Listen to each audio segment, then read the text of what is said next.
I scared you, right? I'm sorry if I did, guys. This is your boy, Da DJ Eracal. I'm that very one African boy who brings you beautiful contents from China. And today, trust me, I'm back with another amazing, beautiful, and interesting video episode. Like, guys, people have been waiting for me to come up with this video because it's talking about money.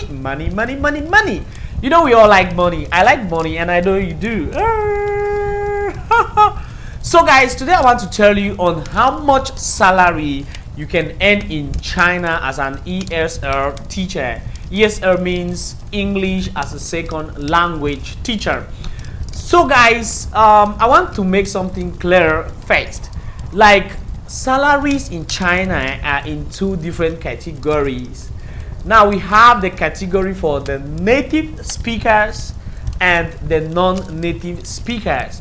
You know, and we all know that there are some countries that have been classified as the English language native speakers. Countries like America, Canada, Australia, New Zealand, South Africa. And South Africa is the only African country that is classified as a native English language country. So here in China, people from the native English language country have a very high salary compared to those who are coming from a non-native English language country. So if you're coming to China, check your passport if it's coming from a native English language country. Like, you're gonna make a huge amount of money here in China. Well, if you're coming from a non-native English language country, you can still make a reasonable amount of money, though not as compared to that of which the native English language speakers are gonna make. And there is this other thing that I want to say, like, to teach English in China, those who are coming from the English language countries or the native English language speaking countries, they have a high probability to get the Z visa, that is the teaching work visa. But sometimes when it comes to the non-native English language country, they start complicating them, bringing all kind of stories, not making them a working visa. Like my country, for one, Cameroon, sometimes they complicate to make our working visa because they say Cameroon is a French speaking country, blah blah blah, and so on and so forth. So a lot of countries in Africa and some other part of Asia, they find it very difficult to make the teaching English language visa. Like, so complicated. But if you're coming from those countries that they speak English language, just now they've made their, like, it's quite easy for you to follow your documents to come and teach English language here in China. So, guys, like, China is very good, like, when it comes to the money you receive and the cost of living. Like, you can save pretty much of money if you're living in China, because when you come to China, the employer is giving you an accommodation. Like, they give you a very big apartment, sometimes 2 bedrooms, a sitting room, toilet, kitchen with everything inside, fridge, washing machine, Wi-Fi, blah blah blah. So you can only pay for your food and sometimes electricity bills. So that's how China is. They give you accommodation as a foreign teacher. Now, you see that it can save a lot of money. Like, you can just be taking your salary, you save. It's pretty much good. So if you are coming to China as a native English speaker, then you are expected to take about 15 to 30,000 RMB. Like, if you have collected 15,000 RMB, then know that that's a very small amount of money for a native English speaker. So they start collecting from 20, 25, 30, like, it's huge amount of money. I'm gonna put the conversion in dollar on my description box. You can check it down there, and also in CFA francs, because that's my currency in my country.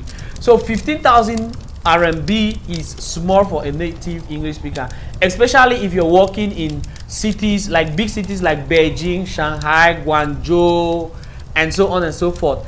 Then you need to collect a big amount of salary.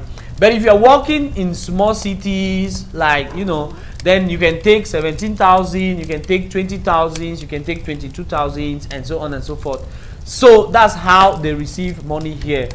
Now, if you are coming from a non-native English speaking country, then you can earn like from 10,000 to 17,000 or 18,000 RMB. Now, people who are earning about 15,000, 13,000, 15,000, 17,000, 18,000, and even 20,000 RMB as non-native speakers. There are people who work in those big cities like Shanghai and so on. Now, if you're working in a moderate like city like that, then 10,000, 11,000, 12,000 is okay for you. That's how it is here in China. Now, I want to extend. There are some people who are non-native English language speaker. They even collect 6,000, 7,000, 8,000, and so on. But that's actually not very, very good. You know, it's not very okay. Like the least amount of salary you collect here is 6,000 RMB. That is about 500,000 francs.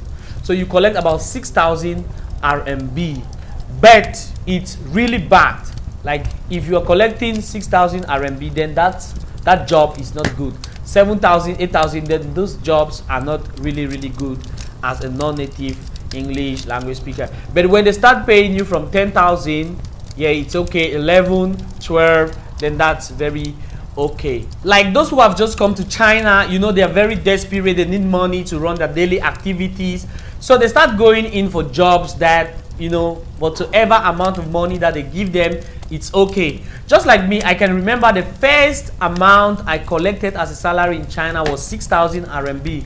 Like I was so excited. I could not wait for the 15 to reach for me to collect my salary, because here in China they mostly pay on the 15, blah blah blah. So when the 15 is approaching, that's how I'm so happy to collect my 6,000 RMB. 6,000 RMB is about 500,000 francs. So it's a huge amount of money to me. So I was so happy collecting that amount of money. But as time goes on, I started discovering myself. I started knowing how to teach. Then I discovered that, oh, this amount of salary is really, really low. But I didn't really regret it, because all those things were like making me gain experience. Because now you can see I'm a very, very experienced teacher now. So if I didn't pass through all those processes, then I would have not been experienced. Like before even I got that job for 6,000, I have been rejected for many, many jobs. Like I've gone to the fairs, they discover that I'm not experienced. Just like that, they just keep rejecting. Till I found that one that they had to pay me 6,000. So I could not just hesitate to grab the job. Like, so that's how I collected it. So that's how it is in China. Like if you go in for 6,000, 7,000, 8,000 jobs as a non-native speaker, then it's low. So start going in for like 10,000, 11, 12,000. Those are the amount of salary you can collect in China. But a good thing is that they still give you accommodation in most jobs. They give you accommodation, like everything is equipped in the house, the fridge, the washing machine, the, you know, television, everything is there. Now you just pay for your food and so on. So that's the good thing there. So when you're collecting, whether it's your 10,000 RMB, you know that you just have to buy your food. You just have to maybe pay light. Some schools will even pay the light for you. So that's just how it functions here in China. So I think the amount of salary is not really, really bad. Well, if it is not huge as compared to what people might collect in Europe or whatsoever, but the good thing is that the standard, the cost of living in China is low. Yeah, like rice is cheap, everything is cheap in China. Things are not really, really expensive unless otherwise. So that's how it functions here in China. So I hope you've gotten this video, and I hope it's very, very educative. I hope it's gonna help you when coming to China. You've known the amount of salary you can collect as a native speaker, and you've known the amount of salary you can collect as a non-native speaker. So if you find this video very interesting, please don't forget to give a thumb up to this video, share if you can, and if you haven't subscribed yet, please kindly subscribe and turn on the post notification, so that anytime I upload a new episode, you're gonna be the first person to watch. Once again, this is your boy, Daddy J Era Cow. I'll see you in my next video, guys.